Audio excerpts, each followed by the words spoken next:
اس دل کو صاف رکھے، اس کے اندر اس نیکی میں رب کے علاوہ کسی کو شریک نہ کرے۔ اللہ رب العزت بڑا غنی ہے، غیرت مند ذات ہے، وہ اپنے ساتھ کسی کو شریک یہ برداشت نہیں ہے۔ وہ فرما جو شرک ہے یہ سب سے بڑا ظلم ہے۔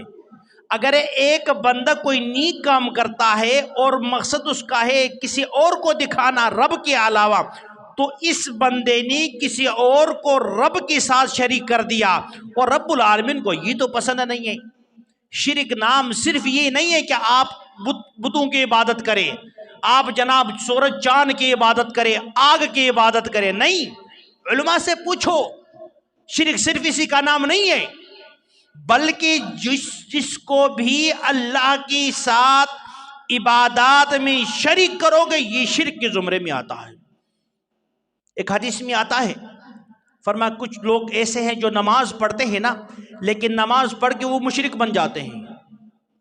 وہ کس طرح مشرک بن جاتے ہیں؟ حالانکہ نماز کے اندر تو الحمدللہ رب العالمین ایاک نعبد و ایاک نستعین اہدنا الصراط المستقیم، اللہ نے تو بندے نے تو یہ سورہ فاتحہ کے اندر تو درخواست ہے رب سے، اپنی عاجزی کا اظہار ہے۔ تو شرک کس طرح؟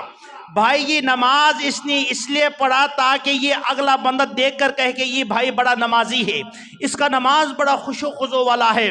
اگر اس نیت سے پڑھا تو اس نماز پڑھنے والے نے اس نماز کے اندر رب کے ساتھ اس کو شریک کر دیا۔ ایک بندہ روزہ رکھتا ہے، فرمایا شرک کرتا ہے، کیا مطلب؟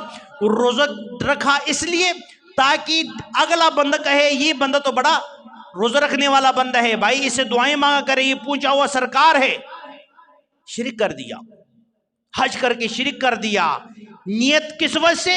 اس لیے اللہ نے سب سے جس چیز پر زیادہ زور لگایا ہے وہ ہے نیت کے اوپر۔ اور امام بخاری رحم اللہ نے اپنی صحیح بخاری کا ابتدا بھی اسی حدیث سے کیا، انما الاعمال بالنیات۔ فرمایا اعمال کا بنیاد نیت کے اوپر ہے۔ کیا مطلب؟ اعمال کا قبولیت کا بنا نیت پر ہے۔ اگر آپ کی نیت درست ہے تو یہ بخاری صحیح بخاری آپ کے لیے نجات کے لیے کافی، اگر نیت درست نہیں ہے تو پھر نجات اس سے نہیں مل سکتا۔